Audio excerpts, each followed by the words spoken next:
श्री स्वामी समर्थ गुरुचरित्र अध्याय 15वा. सिद्धयोगी नामधारकाला म्हणाले, शिष्या नामधारका, तुझी गुरुचरणी असलेली भक्ती पाहून मला अतिशय आनंद होत आहे. खरोखर तू धन्य आहेस.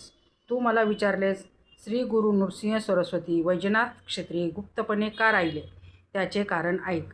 श्री गुरु वैजनाथ क्षेत्री आले असता त्यांची ख्याती सर्वत्र पसरली. अनेक लोक त्यांच्या दर्शनासाठी येऊ लागले. अनेक स्वार्थी लोक आपल्या इच्छा पूर्ण करण्यासाठी येऊ लागले. या कलियुगात अनेक लोक केवळ आपल्या इच्छापूर्तीसाठी शिष्यत्व स्वीकारतात. त्यांना आपल्या गुरुपासून ज्ञान नको असते. परशुरामाने पृथ्वी क्षत्रिय करून ब्राह्मणांना दिली, पण त्या ब्राह्मणाच्या कामना काही कमी झाल्या नाहीत. अनेक गोष्टी मागण्यासाठी ते येत. त्यांच्या मागण्याला काही अंतच नव्हता, म्हणून ते गुप्त झाले. विश्वव्यापक परमेश्वर काहीही देऊ शकतो, पण वरदानातही पात्रतेचा विचार करावाच लागतो. स्वार्थी लबाड लोकांचा उपसर्ग होऊ नये म्हणून श्री गुरु गुप्तपणे राहू लागले.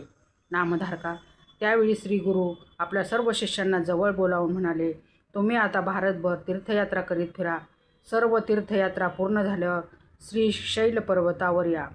श्री गुरूंनी अशी आज्ञा केली असता सर्व शिष्यांना अतिशय दुःख झाले. ते श्री गुरूंच्या चरणाला वंदन करून म्हणाले, स्वामी, आम्हाला सर्व तीर्थाची प्राप्ती होते. तुमचे चरण सोडून आम्ही कुठे जाणार? श्री गुरुचरणापाशी सर्व तीर्थे असतात, असे सर्व वेदशास्त्रे सांगतात. जवळ असलेल्या कल्पवृक्षाचा त्याग करून रानावनात कशासाठी जावे?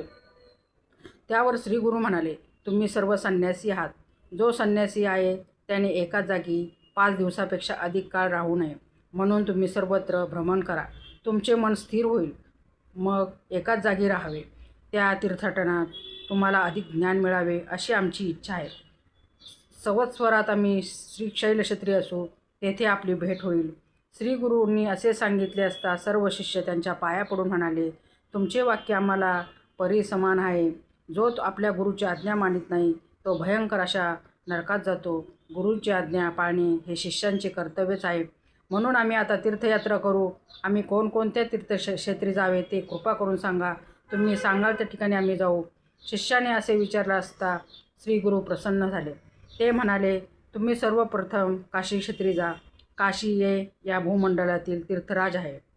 श्री गुरूंनी आपल्या शिष्यांना गयातीर्थ, रामेश्वर, श्रीरंग, पुष्कर, बद्री, कुरुक्षेत्र, महालय, सेतुबंध, गोकर्ण, कोटीतीर्थ, जगन्नाथपुरी, भीमेश्वर, अयोध्या, मथुरा, द्वारका, कुशातपूर्ण, कुंभकोण, हरेश्वर, गाणगापूर, नृसिंहतीर्थ, कोल्हापूर, भिल्लवडी, अमरापूर, युगालय, शूर्पालय, पीठापूर, शेषाद्री, वृषभाद्री, श्रीशैल इत्यादी अनेक तीर्थक्षेत्राचे महात्म्य सांगून त्यांचे दर्शन घेण्याची आज्ञा केली. श्री गुरूंनी अशी आज्ञा केली असता सर्व शिष्य ती आज्ञा मानून तीर्थयात्रेला गेले.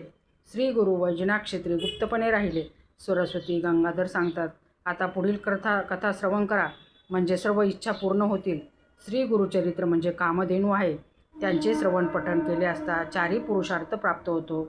अशा रीतीने श्री गुरुचरित्रमृतातील श्री गुरूंचे वैजनाथ क्षेत्री निरूपण नावाचा अध्याय 15वा समाप्त.